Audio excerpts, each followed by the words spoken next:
Hello again, Philip, Neil, Hello. and we are back this time. Ferris Bueller, Bueller, Bueller. Anyone? What a great Bueller, movie. Great movie.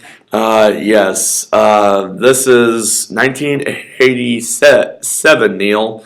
This is an all-time classic as far as Absolutely. I'm concerned. One of my This favorites is of all time.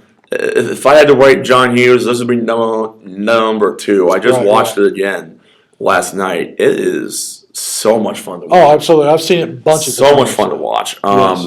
This film, of course, stars Matthew Broderick Oh, as Ferris Bueller, a he was man. phenomenal. Yes, a young kid who is wanting to skip school for the ninth time. Ninth time. And he's wanting to skip school and have fun with his friends. And his friends are Cameron, played by Alan Watt, and Sloane, played by Mia Sarah. And Sorry. she's beautiful. I Oh, haven't yeah. seen her lately. Oh yeah, she. The last big film I saw her in was Time Cop with Jean-Claude Van Damme. Gotcha. Yeah, odd. what that say That's did, odd. Neil. That's the last big mainstream thing that she did. Maybe she has a family and she didn't want to go back and I don't blame her. I don't know. But I might you know have to look what? I'd like to see her back. She's great. But yeah.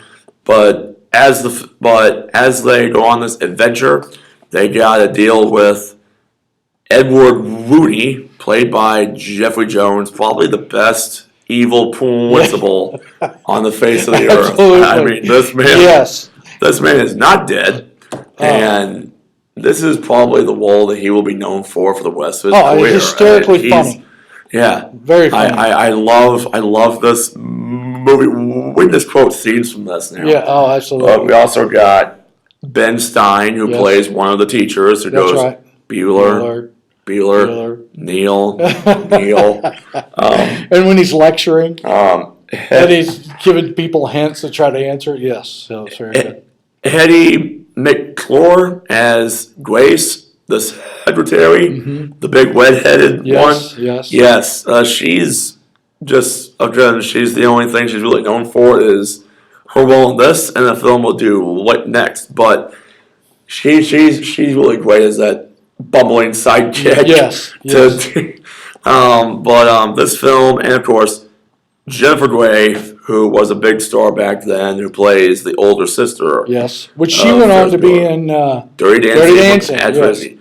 I've had the time of my life.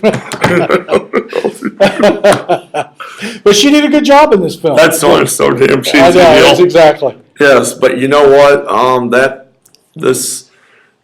You know what, Neil? Let's just talk about what did you think when you first saw this? This was '87, Neil. This Let me was a give big year you for you. my favorite scene. It's Go. when the principal sneaks into the house Yes. and the sister kicks him and just beats him up. About 5 times she gets him. What a great Yes. what a great scene. It's my favorite scene. That was a great scene. Oh, my I love gosh. the scene when they're prank calling him, and then Howard what goes, "Pardon my French, but you're an asshole." Asshole. Yes, sir. I'm Oh sorry. my gosh! Well, honestly, it's a great movie. It's a great movie But- for teens at the time, right? Yes, but you know what, Neil? The thing is, watching it again, I still enjoyed it. But Ferris didn't really come off as very likable in No, this film. he when was I first not. watched. He wasn't. He was not.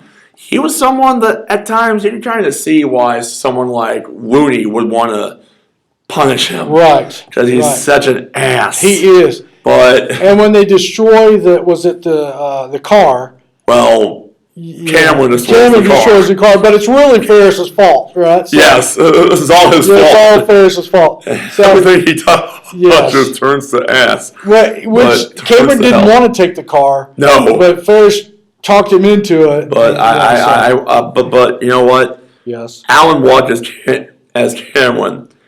Excellent. Why did he not go off to become I know. a bigger name? Because he was so freaking good. In He the was role. good. He was good. Hey, swing, like, yeah. Great role. Yes. I'm surprised that he didn't do really much more after that. So Well, he did. He did a few things. He was in the show Spin City with Michael J. Fox. Okay, in a new show. Spin City was a big one. And he's in a new show on HBO called Session with Brian Cox. Gotcha. Who played Hannibal Lecter and Manhunter, a film I want you to watch for the last few times. Watch that. You need to get off your ass and go rent it, and then go sit on your ass and watch it. But and I never watched Spin City, so I never. I've seen a few shows. I saw the first couple shows of season 1. I really need to see more. But what are some more scenes? We got, of course, the big parade scene. Yeah, which is iconic. Yes. Twist and shout, shake it up, baby. I mean, that's shake it up, baby. And everybody's dancing, and I think that's what really. What kind of awards did this movie win? Nothing. It got nothing. I just can't believe. I don't think a single John Hughes film got a single Oscar nomination. But I think I know kids that are younger than you that quote this movie. Yep. You know, that weren't even around, you know, so. No, well, I wasn't even around when it came out, but I still love it. And sometimes I say Bueller in class, and they know what I'm talking about. Yes. So they know exactly. So it's iconic. So what's, dude, there has to be one more, there has to be something else, a scene. The famous scene in the police station when Jennifer Grey is in there, drugs. Are you in here for drugs? And that whole conversation between him and Jennifer Grey. By the way, it's Charlie Sheen playing during that scene. Which is fitting. And he reprised that role on Goldberg season 2. And he sits there, and he's sitting next to the sister on the Goldberg, says drugs. And then after that, he gets up because he's told he has to leave. He goes, I've been sitting on this couch for 30-something years. I mean, that whole scene, I love Charlie Sheen in this one. Charlie Sheen may have his problems in recent years, but you know what? I still enjoy watching most of his work, and I enjoy him in this. And he's funny. But here's a question, Neil. Yes? If they ever did a sequel to this, what do you think would happen to the characters 30 years from now? I mean, here's what I think would happen. Yeah. What I would like to see happen. Alan Cameron marries Sloane. And the sister hooks up with the Charlie Sheen character. And things go good for them. Rudy goes on to become a higher branch of power in the educational system, and Bueller is down on the dumps. He's kind of, he's 40-something years old. He looks back and he realizes, you know what? My sister was white. Everything I touch turns to shit. I think he'd be in jail.